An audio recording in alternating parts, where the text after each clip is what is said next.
moment with that kind of countdown. That's amazing. So, welcome to another episode of Primetime Live here on Jess FM and Jess TV. Yes, you are watching another episode of Primetime Live. We were away last week. We had a bit of a technical issue, and we have that all resolved, and we are back better than ever. So, thanks for tuning in to this very special episode of Primetime Live. Tonight, we're going to be taking a look at comprehensive analysis, actually, of the animal disease costs and biosecurity risks in Alberta. We're going to look at the past decade from 2016 to 2026, and then we will move on to future projections looking at us here in 2026, moving forward to 2036, and what climate change also has in terms of its role in the risk of different pathogens, different viruses, and other outbreaks that impact the whether it's the cattle ranchers or the chicken farmers and everyone else across Canada. There is something that they all have in common, and that is their massive financial and food chain supply impact for Canada.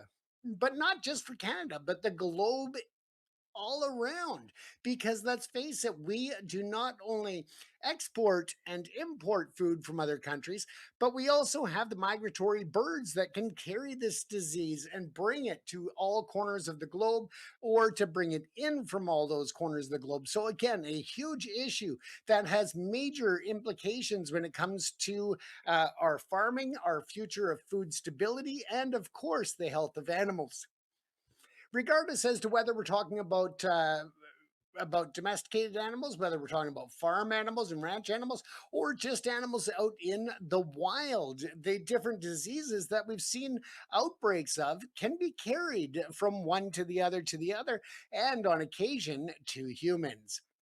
Right now, you may be familiar with a certain virus that's taking place, and you've heard a lot about it when it comes to cruise ships. But it should be known that this is a virus that's been known around the world for quite some time.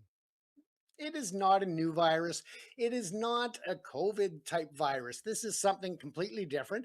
And yes, it can have devastating impacts on people who are in contact with it, but there are no known person to person spreads.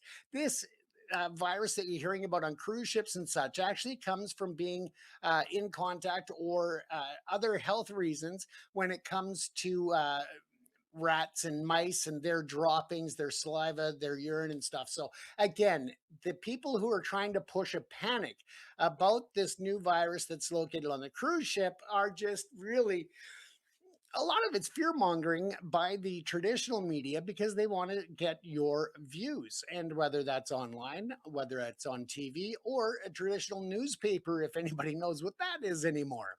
But again, it's important to realize just at the top of the show here, I just want to emphasize that it is not another type of COVID. It's a different type of virus, and it is not something that we have to be concerned about at that level. It is considered a low level concern. So again, of course, it still needs frequent and ongoing monitoring and care. But again, it's not a corona type virus, and so really people need to understand that there is a lot of fear mongering going on out there, but it is not true. It is okay, people. So, in any event, let's move on to the show. Once again, as always, our phone lines are open at 604 385 5093. Don't hesitate to call in with your opinions and state your facts or just talk about the weather, whatever you'd like. The phone lines are open because you are as much a part of this show as I am sitting at this desk. So, once again, don't hesitate to call in, ladies and gentlemen. That's why we call it live, because we can take your calls live. Now, the agricultural sector in Alberta serves as the primary engine for rural economic stability, and it is a critical pillar of the Canadian food supply chain. We know this, and although we can look at Ontario, excuse me, the Maritimes, we can look at Saskatchewan, Manitoba, But again, we are looking at Alberta this week, and the same type of principles when we talk about different disease, different policies, different federal level reimbursements, stuff like that would apply to across the nation as well. So, again, we are using Alberta as our main focus point tonight. But again, a lot of the programs, the numbers, and that would apply across the country. Now, as of May the 14th, being today, the province of Alberta does stand at a pivotal historical juncture.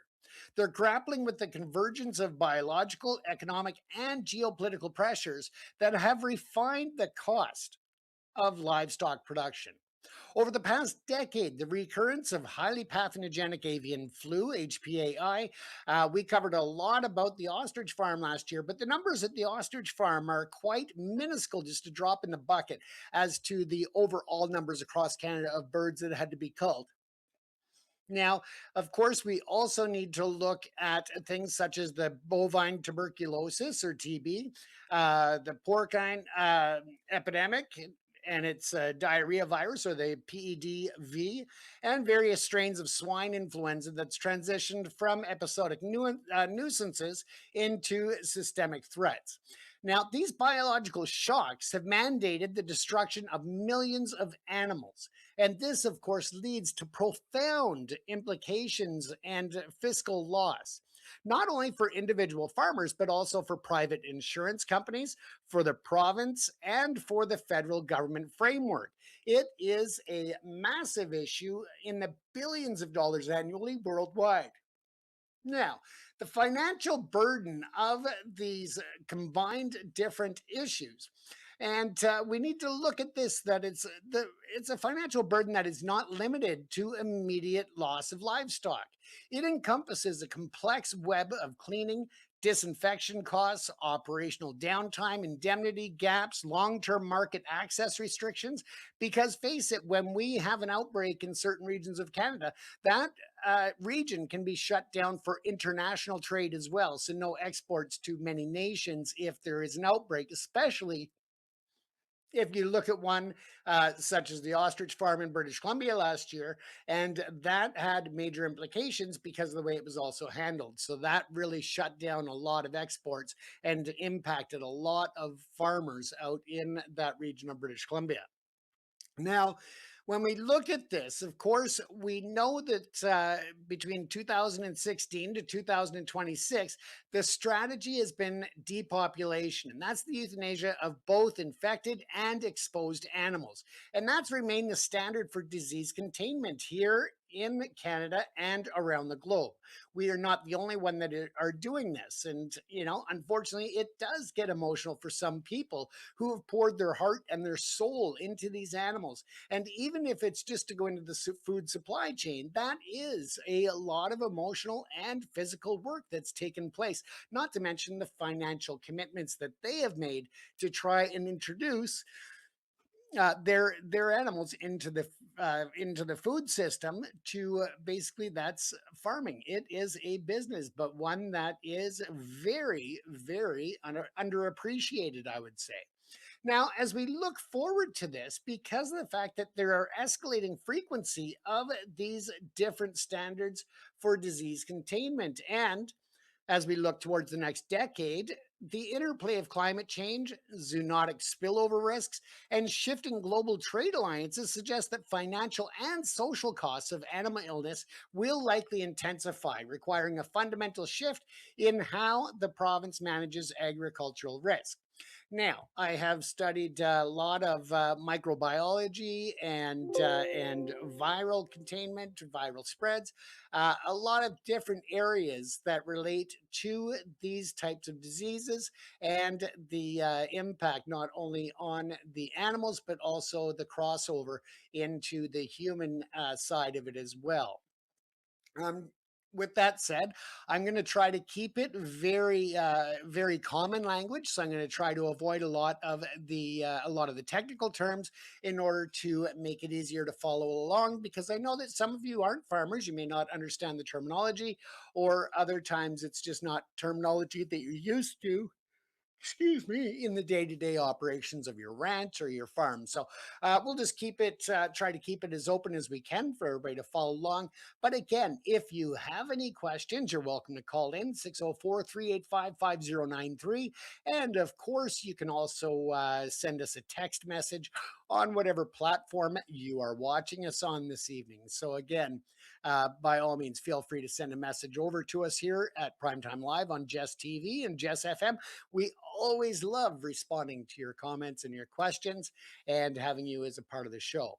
Now, let's take a look at the biological toll, and that's a 10-year retrospective on the livestock illness, and that we are looking back as far as 2016 because the 2016 to 2026 period has been marked by a significant escalation in the virulence and frequency of the animal diseases in Alberta. Now, the mechanisms of transmission have evolved with life reservoirs, globalized supply chains playing increasingly prominent roles in the introduction of pathogens to commercial operations. Now, we can start with looking specifically now at the avian influenza crisis, and we'll look at that going back to 2022, and that is the emergence of the highly pathogenic avian influenza, and that's at the current state of the HPAI and, of course, the H5N1 strain. Now, Alberta has become a primary hotspot for poultry losses in Canada. Between the beginning of 2022 and early 2026, approximately 2.5 million birds have died or been destroyed in Alberta due to the virus. Now, that volume of loss is only second to British Columbia, with the two provinces together accounting for nearly two-thirds of all avian influenza. And that is, just astronomical when you look at BC and Alberta combined for the influenza related deaths for birds in both provinces and across our nation as well. So, my apologies. Good day, Rob. Thank you for messaging in. Well, hello to you too, and thanks for watching. Now, since we've been looking at this, the distribution of these outbreaks has followed a clear and, albeit devastating, seasonal pattern linked to the migratory cycles of snow geese and other waterfowl. The year 2022 was particularly severe, with 60 confirmed outbreaks in Alberta, followed by a decline to 20 in 23 and only 6 in 2024. However, 2025 saw a resurgence with 26 confirmed cases, 25 of which occurred during the fall migration period from September to December. Now, this surge has carried into the current 2026 season. On May the 11th, the CFIA, or Canadian Food Inspection Agency, confirmed the presence of HPAI in two commercial flocks, one in Strathcona County and the other in Special Area Number 4, marking the first commercial detections of the year. So again, a massive, massive concern to watch there. And again, because when we are looking at the HPAI, that is a lot to do with migratory birds and their infection of the farm populations and the flocks there. So that again is the big concerns during the spring months and then during the fall months, and those are the highest spread rates. But again, it can be detected anytime throughout the year, and we'll talk about how that is expanding as well, given climate change and changing environments. So, just to give an idea, in 2022, the confirmed HPAI outbreaks in Alberta were not numbered at 60, but the estimated bird deaths and culls of that year in Alberta alone was 1.2 million. In 2023, with only 20 confirmed outbreaks, there was still 500,000 birds that died or were culled as a result of that. 2024, as I said, there were 6 outbreaks in Alberta of the HPAI, and that led to 150,000 plus birds being culled or dying as a result. And then, of course, we have 2025, where we saw 26. So, again, a slight uptick again.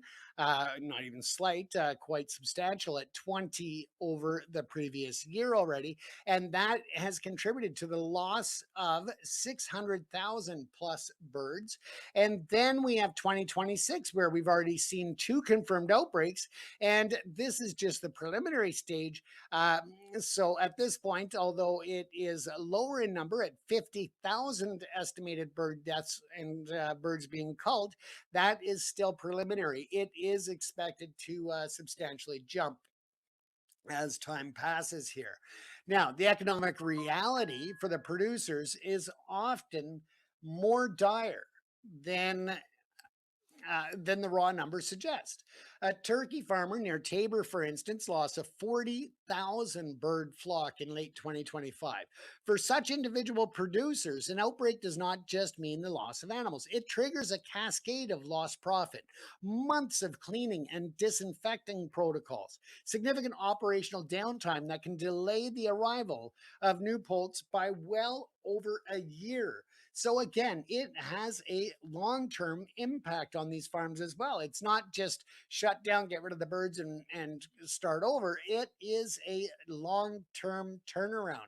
And that has an effect on these farmers that have invested so much in feed, in energy, in water, in transport, in time and labor. I mean, the list goes on, and they are not getting the full value of their animals that they are losing. Whether it's the cattle, whether it's the birds, it doesn't matter. You are losing a massive amount, and that is not 100% covered by the insurance or reimbursements by the government or anything else.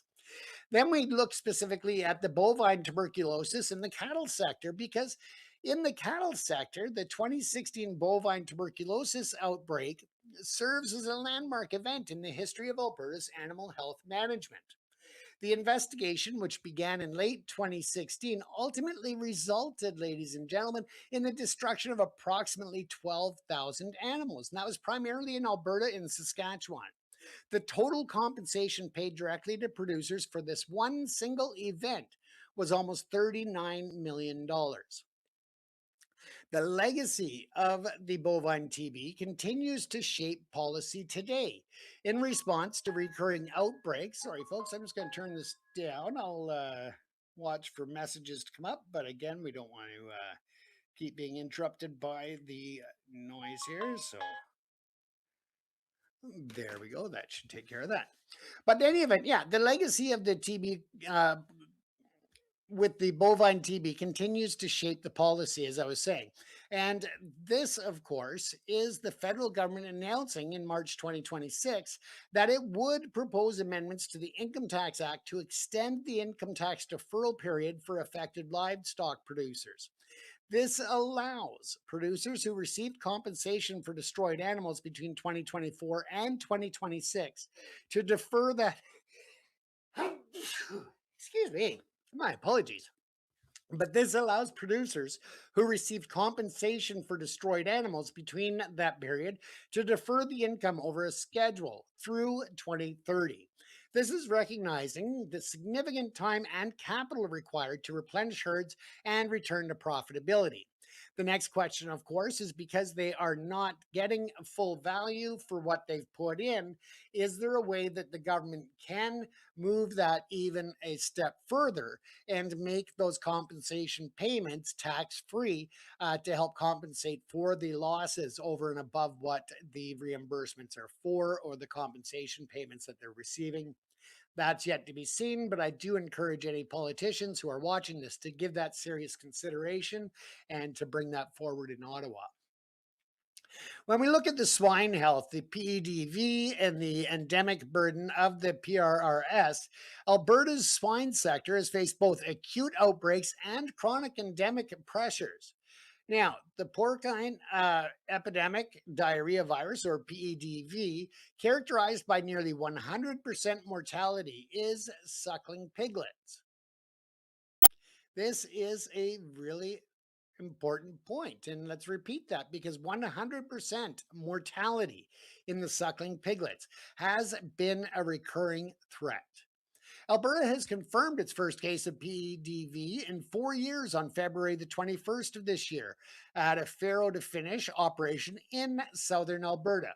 The investigation into the case has highlighted the vulnerability of the sector to contaminated feed ingredients and the movement of fomites. Contaminated objects like boot or transport trailers. There's different factors that play into this, but it shows the seriousness of how these infections can be transported, spread, and ultimately really cost the farmers and taxpayers as a whole, and insurance companies and so forth. Now, beyond the acute outbreaks, though, you have the porcine reproductive and respiratory syndrome, or PRRS, that remains most economically damaging in terms of endemic diseases in the industry. Canadian research suggests that the PRRS can cost an affected operation nearly $500 per sow a year through increased mortality, reduced weight gain, higher veterinary costs.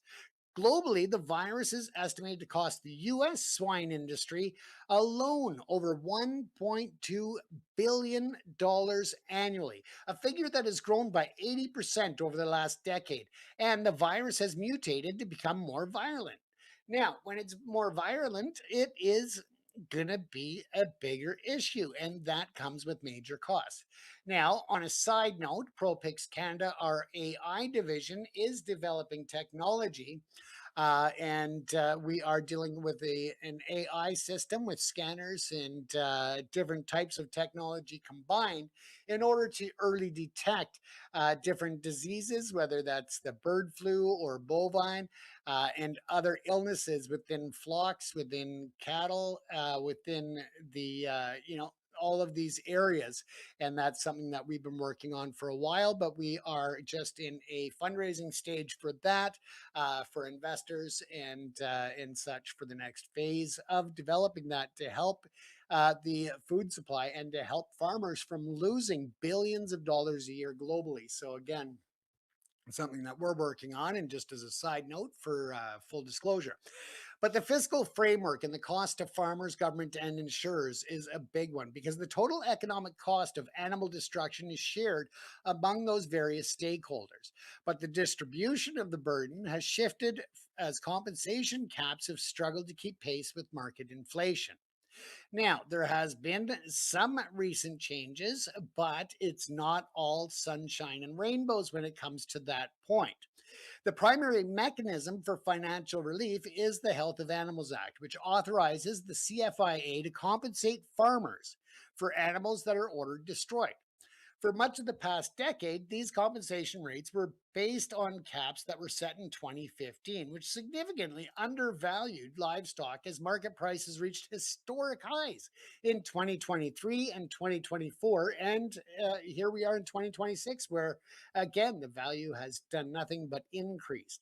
Now, in June 2025, the federal government implemented new regulations to address this disparity. Now, let's take a look at that. When we look at the compensation amounts for cattle, if it's a registered cattle, it's $10,000 was the previous maximum. The new maximum is 16,500. And these may sound like big numbers, folks, but they are not. They are still at a major loss for the farmers that are impacted. So these might sound like big numbers to those who are not in the industry, but again, they are very small numbers and not 100% of the loss. When you look at the non-registered cattle, you're looking at a previous maximum of 20 in 2015 of $4,500, and the new maximum is 10,000. So a substantial jump there, but we'll keep going with this because there's some other points that need to be brought up as well that will impact the amounts that are being the rates at which they're being compensated. Then you have for registered sheep at $1,200 is the new maximum. We don't know what the numbers were previously for sheep, poultry, or like meat, turkey, or chickens, things like that. So, but in any event, the sheep are at 1,200. Poultry is $70, and poultry egg chicken, for example, would be down to 30. So again, a massive, massive disconnect when it comes to value versus compensation.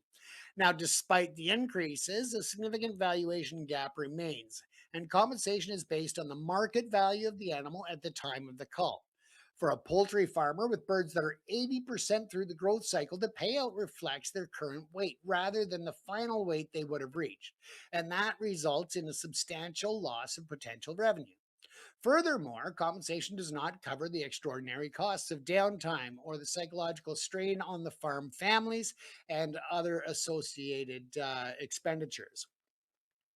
When we look at the strain on the agri insurance and the agri recovery, that is an important factor to play as well, because the federal provincial territory, or the FPT, business risk management suite, including agri insurance, agri stability, and agri recovery, provides the secondary layer of defense. Agri insurance, which provides production insurance against the natural perils, has seen its costs skyrocket. From 2017 to 2022, total program costs have reached approximately $5.5 billion nationally. In the 2021-2022 fiscal year, the program loss ratio hit 342.7%, largely due to the convergence of drought and disease events. Now, when we look at agri recovery, a disaster framework is triggered for extraordinary costs that are not covered by other programs. These initiatives are cost shared on a 60/40 federal provincial basis. And in Alberta, these funds have been utilized for everything from carcass disposal in TB outbreaks to feed assistance during periods of drought induced disease vulnerability and other aspects as well. Now, however, as of 2026, the sustainable funding of these programs is under pressure. The AAFC has projected spending reductions of over $112 million for 2026-2027 fiscal year, part of a broader trend of contracting budgets for agricultural risk management. So again, although the compensation amounts have gone up, the overall projected spending reductions are approximately $112 million for this fiscal year. Now, when we look at Alberta food security, we need to also understand the retail impacts and the supply chain vulnerabilities, because the loss of millions of animals over the past decade has had a direct and measurable impact on food security in Alberta and the broader Canadian market. As of March 2026, food prices at the retail level in the province have continued to climb, and it's driven by scarcity of domestic supply and the high cost of inputs. Let's look at the US last year. If you may recall, there was a major egg shortage at the retail level for consumers, and that drove the prices astronomically high. And all you heard from that idiot Trump was egg prices for quite a while. That was not a result of the just normal cycles. That was because of the massive number of avian influenza outbreaks across the nation that impacted the production of the eggs, and the concern for further outbreaks, the need for culling. So again, that was a part of the major issue there. When we look at the meat and the dairy price spiral, again, cattle prices in Alberta reached a historic high of $311.37 per hundredweight in March of 2026, an 18.1% increase year over year. The price surge is a direct consequence of the shrinking national herd, which has reached its lowest point since the 1960s. Ranchers, faced with the high costs of biosecurity, the risk of disease, and other costs that have been rising, have been incentivized to sell breeding stock rather than maintain calves. And that's a trend that experts warn will keep beef prices high for at least another 2 years.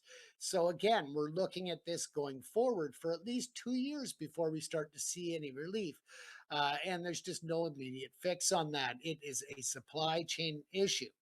Now, when you look at the increased price, again, it's driven by market influences. So you're looking at the increased cost of biosecurity, of feed, of transport, of so many rising costs that it's not just a huge price jump that's going into farmers' pockets. If anything, their margins are shrinking.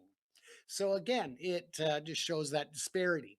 If we look at the national average price, well, and Alberta there, when we look at the prices in March of 2026, ground beef per kilogram was up to $15.57. Chicken breast per kilogram were up to 14.96. 2 liters of milk was up 551. I'm not sure where that average comes from because I know that that's more a 4 liter count there. And a dozen eggs, $5. I know that I can get about 30 eggs at the local superstore uh, for about $10, $10.50, somewhere around there. So again, these prices, of course, we know, they can be exponentially high in the northern parts of the country where there's more transportation costs and so forth. So again, it fluctuates, but it just gives you an idea as to where we're at. And butter for 454 grams of butter, you're looking at about 550 here. I'm saying it's closer to about $6.57 at most places. Now, the impact on poultry is equally pronounced. Turkey prices reached record highs in late 2025 as major processors like Maple Leaf Foods, they've been passing on the cost of the HPAI related supply disruptions to the consumer. Of course, they are because that's business. While the All Canadians Act, or Bill C-78, provided a temporary GST HST holiday on food in early 2025, that only briefly lowered food inflation to 0.6%. And the resumption of the taxes and ongoing supply constraints have pushed overall food price forecasts for 2026 to an increase of 4 to 6% expected by year end here. Now, when we look at the trading down phenomenon, as food prices rise, a significant portion of the Alberta population is experiencing food insecurity. 1/4 of Canadian households are now considered food insecure, and in response, consumers are trading down. They're replacing expensive beef cuts with cheaper proteins or lower quality imports. And this shift has implications for long term viability of Alberta's premium beef industry as domestic demand for high grade products softens in favor of budget conscious alternatives. And that is where we are at because of the incredible rate of inflation, the increasing costs of everything, and the reduced buying power. When we look at the global market impacts as well, we can't take that for granted because the geopolitical trade tensions are impacting that as well. Alberta's livestock industry is deeply integrated into the global market, making the province's animal health status a matter of national security and international trade diplomacy. On trade missions around the world, we know there are Minister of Exports and our Agriculture Minister, and so many others have to answer these questions. They have to be a part of a trusted system of reporting when it comes to outbreaks, whether that is in the bovine, whether that is in the swine flu or the avian flu, and so forth. So again, these primary threats are to the global market. It is a potential for a foreign animal disease to trigger widespread trade bans. A single confirmed case of foot and mouth disease or African swine fever in Alberta would result in the immediate closure of international borders to Canadian meat products. That is a serious, serious issue. The 2015 BSE case demonstrated the fragility of this system where a single animal led to embargoes from 7 nations, and it cost Canada $98 million losses in exports. And then you have 2026, where our concerns are focused on the Mercosur and trade negotiations. Alberta cattle associations have voiced strong opposition to a deal that includes beef access for South American countries like Brazil and Argentina, citing their history of foot and mouth disease and lower standards for disease surveillance. Big concern with that beef coming into the Canadian market. But producers argued that a deal would not only undercut the domestic market with cheap, low quality beef, but also introduce significant biosecurity risks that could have been or could have catastrophic impacts on the rural Canadian economy. And let's be clear, folks, that we know from previous outbreaks that it can happen when you are opening the borders to other nations and their food supply if they don't have the same standards of regulation and monitoring. So again, that surveillance is so, so important.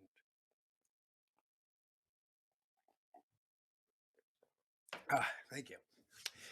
Now, when we look at Kuzma and the trade uncertainty, the North American market remains volatile as Canada, the United States, and Mexico. The agreement is entering a review phase in late 2026. The revival of protectionist policies in the US, such as country of origin labeling and trade retaliation from China regarding Canadian tariffs on electric vehicles, have created a climate of uncertainty for Alberta exporters. This instability makes long term investments in livestock infrastructure, such as barns with 25-year lifespans, increasingly difficult for farmers to finance. They don't know what it's going to look like in 10 years. So they are reluctant to make that 25-year lifespan commitment. Excuse me, folks. But then we have the future projections because modeling the next decade is an essential part of where we are at today. The next 10 years of animal health in Alberta will be defined by a series of intensifying risk factors. Current modeling suggests that the financial burden of animal culls and disease management will likely increase rather than decrease. The most significant driver of future disease risk is climate change. Ecological models project that by 2050, the endemic range of zoonotic and vector borne diseases will expand by an average of 9.6% globally. In Alberta, this manifests basically, we have 3 points here: the extended migratory windows. And that is because warming temperatures are altering the patterns of waterfowl, potentially making HPAI a year round threat rather than a spring and fall or seasonal one. Then you have the vector range expansion because diseases such as Lyme disease are already expanding in Canada. And the potential for new vectors, example being mosquitoes or ticks carrying exotic viruses, to survive in a warming Alberta is a growing concern. And then we also have the wildlife reservoirs. And that's because the discovery of HPAI antibodies in wild boar populations in Alberta indicate that the virus is establishing itself in more resilient, mobile wildlife populations, making total eradication nearly impossible. So, again, it's going to continue to have that spillover effect. And of course, with that comes a pandemic risk. But that's, we weren't going to go there in terms of any great importance on that because the majority of what we're talking about is animal centric. So that's where we need to be focused on because approximately 75% of emerging infectious diseases in humans originate in animals. So we can't overlook it completely. But as humans and livestock live in closer proximity and global trade in live animals continues to expand, the risk of spillover events remain high.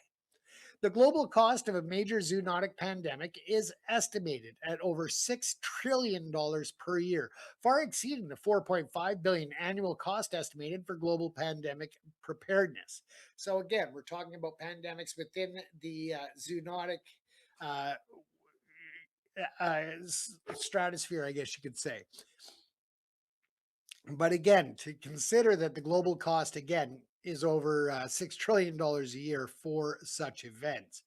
Now, when we have the contraction of public funding, this also is important. But again, it is something that we are seeing across the border, whether it comes to agriculture or any other part of government where the cutbacks are serious and the cutbacks are real and required at this point in our modern day. Now, the contraction of public funding is a major concern for the next decade, and that is because of the funding gap in veterinary services and disease surveillance. Globally, of course, the official development assistance for animal health fell 23% in 2025. In Alberta, the planned reduction in AAFC spending through 2029 suggests the burden of biosecurity is going to shift increasingly towards the individual producers and the private insurers. Now, when we look at this spending, the planned spending reductions for the fiscal years this year, as I said, it's about $112 million for the AAFC spending reductions. Next year, the fiscal year 2027 to 2028, looking at a further reduction of $80 million. And then 2028 to 2029, another $154 million, almost $155 million in spending reductions for the AAFC in 2028 2029 fiscal year. The contraction in public support comes at a time when the complexity of disease threats requires more robust rather than less investment in infrastructure and research.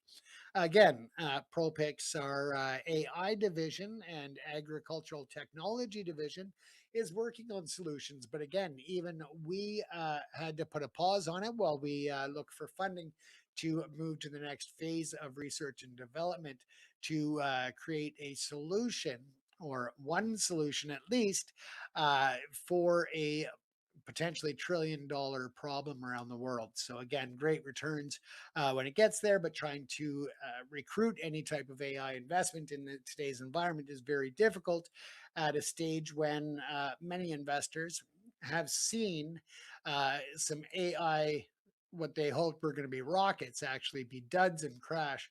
So again, people are a lot more aware, and it is tough to get the companies on board with investing into the AI research and development using not only AI, but of course, different types of screening as well. But we won't get into that because I can't release a lot of detail on the R&D and projects that are moving forward. But when we look at the decadal analysis of animal disease in Alberta, it reveals a sector that is resilient but increasingly fragile. The cost of animal culls and destruction is no longer a manageable overhead expense. It is a systemic risk that threatens the very foundation of food security and international trade. To mitigate the risks over the 2026 to 2036 period, several strategic shifts are required. First of all, as I said, we need to look at the technology and the ability for early detection that prevents mass calls and can reduce those numbers being culled and eliminated. That again is through early detection, which is something that we're working on as well as other companies. And then you have the indexation of compensation. The CFIA compensation caps must be reviewed annually, and they need to be indexed to real time market data to ensure that farmers are not bankrupted by a mandatory cull. That is a real serious concern. Now, when we look at investment in vaccine technology, of course, support for research into emergency vaccines for FMD, mRNA based solutions for mutating viruses like the PRRS and HPAI is critical for maintaining market access without the need for total depopulation. Again, something we need to continue working on. Enhancing traceability. The rapid containment of the February 2026 PEDV case was made possible by prompt swine manifest and traceability protocols. These must be expanded across all livestock sectors. Again, it is important to have that traceability protocol. Then we have, of course, the One Health integration. And Alberta must lead in integrating human, animal, and environmental health monitoring to identify potential zoonotic threats before they reach the human population or the global market. The next decade will demand a more sophisticated approach to biosecurity that treats animal health is a core component of national security. Failure to adapt will result in a continued cycle of destruction, escalating food prices, and the erosion of Alberta's position in the global agricultural industry. So, again, that is what we're looking at, folks. The reality is that we are not out of the woods when it comes to protecting animals and our food supply. We are not out of the woods when we're looking at the increasing cost at the grocery stores. We're not out of the woods when it comes to the potential for the spread of different exotic disease and transmission of viral infections and so forth from different parts of the globe. As we know, there's recently a new wasp threat that's coming in from the different regions of the world. It's some kind of a yellow something or other wasp, but I won't get into that in detail. I'm just saying that we're starting to see shifts and increasing spread of these particular pests or these threats, whether it's viral or through insects, through bees, and so forth. But they're coming from all over the globe. The world's getting smaller, the climate is changing, the planet's getting warmer, therefore there are longer windows for the spread. There is different migratory patterns being followed by wild birds. And so we need to come together to understand that this is not something that we can get rid of by protesting the CFIA, Canadian Food Inspection Agency, when they order a cull. We have to understand that we are going with the best practices on a global scale. It's not the CFIA making those individual decisions. It is a global consortium of health and animal specialists and scientists that is the best way to guarantee a control and to stop that outbreak from spreading. As I said, it can be very heartbreaking to see mass culls take place, but they are the necessary method and the common method globally to ensure that the global food supply chain stays intact and that we're able to make adjustments. We have drought, we have, many other issues that are impacting crops, that are impacting growth and impacting, the fertile lands. So again, we need to do what we can to protect all of our resources, whether that's natural, whether that's farming and agriculture, whether it's wildlife, or on a ranch. We need to do our part and be responsible. So again, we're a bit early in wrapping up tonight, folks. That is the show for this evening. I hope that you learned something about the animal disease costs and the biosecurity risks in Alberta and elsewhere. It's an important topic that we all need to be aware of, something that we all need to have for discussion. We're hoping for more phone calls to take up a bit of time tonight to discuss the concerns that farmers may have and ranchers may have out there, or just the general public. But that's okay. If you're watching the show on a rerun on the various on-demand platforms, by all means, feel free to leave your comments, your questions, or your concerns in the comment section.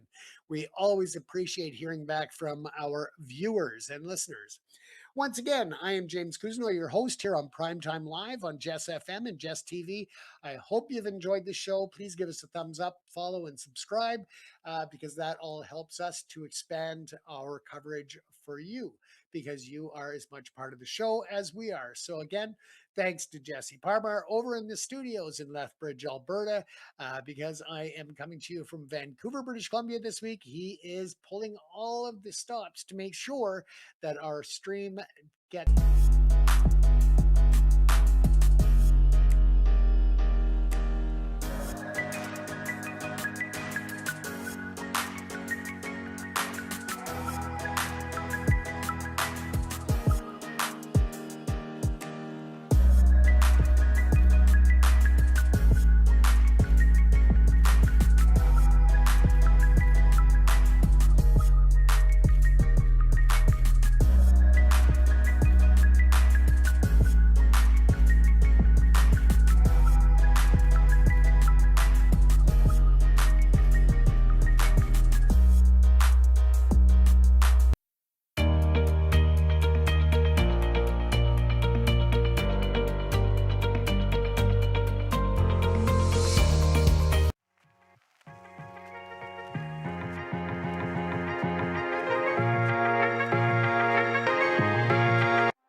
Shot a Ford around and mid deploy, ayy. Ran up on my dog, don't catch a slow, ayy.